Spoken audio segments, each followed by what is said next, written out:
It's here, everybody.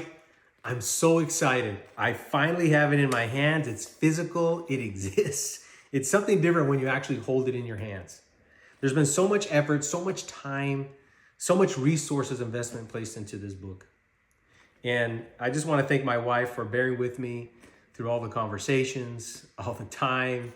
I had to go through additional education just to be able to articulate some of the things that I was starting to understand from the Bible, but I could not quite translate them and confirm them. And so I went back to school. I took a intensive course in interpersonal neurobiology with Dr. Dan Siegel, which was incredibly enlightening at the Mindsight Institute. And then I also did a neuroscience program, executive education program with MIT, which was awesome, on how to apply all those concepts to business and life. And then I started a master's program with King's College London in applied neuroscience. So a lot of those concepts, a lot of the things that I learned from all of those programs, I put in here. And my wife has had to bear with me as I've talked and lectured her on some of the ideas and things that I was putting in this book. So just thank you to my wife for putting up with me for all that stuff. But as I mentioned in some of my other videos, we've established the foundation and understanding the left hand, the right hand, the one true vine. We are the branches out to the body. And so I think you guys have that fundamental understanding of how we're made in the likeness of God. Three forms of consciousness working as one. And so this isn't anything weird. This is science. This is stuff that people already know now. And I would say ancient cultures have already passed down knowledge, have already understood this. You have things like the yin and yang that people understand. And so these are concepts and theories and knowledge that are being validated today. But let's talk about something that we now need to connect to the story. And it's huge, it's massive, and it's your heart. Let's talk about your heart. The heart is Eden, and your body is the garden. This is the garden of the heart, Eden. And your heart is so special. It's constantly communicating with your brain via the vagal nerve. And so it's directing the show, really. It's creating and generating a state of mind. When your heart is at peace, when you're in a parasympathetic state, you have the ability to take thoughts captive, discern, and make sure that your actions in response are appropriate. You're able to think clearly. And so you're not engaging in quick response without considering all of the things and how it'll affect other people and the consequences.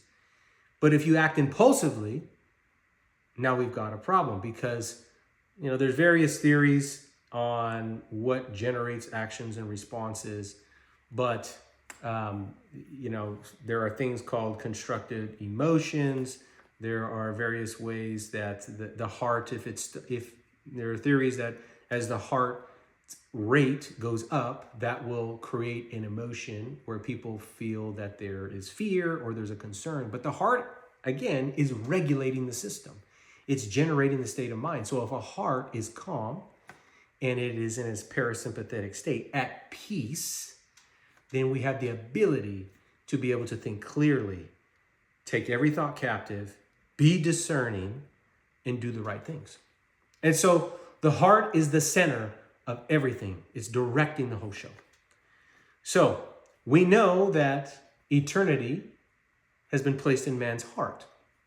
The heart is Eden.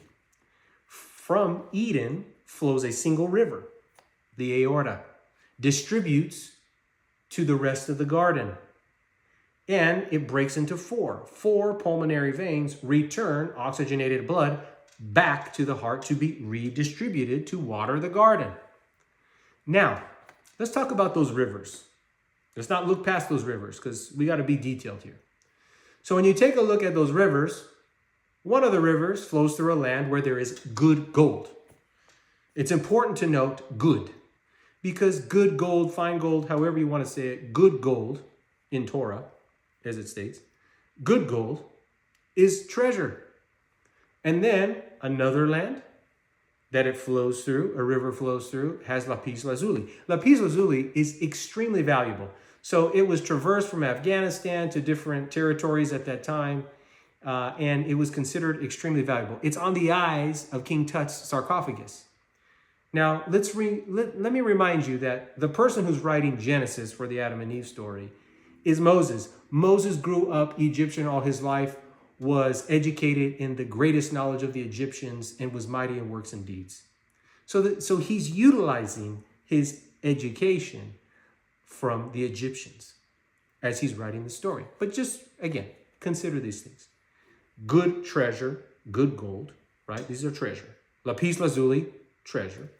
And it flows, another river flows through the land of Cush.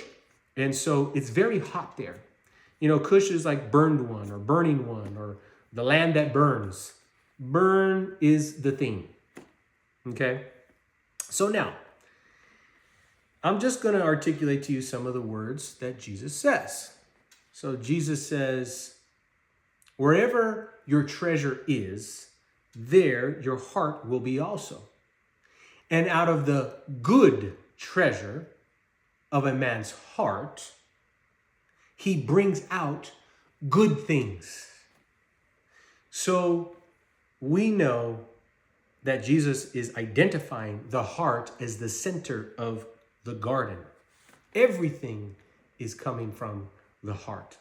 Out of the abundance of your heart, as I said, all the communication going from the vagal nerve up to the brain is most of the communication is coming from the heart to the brain.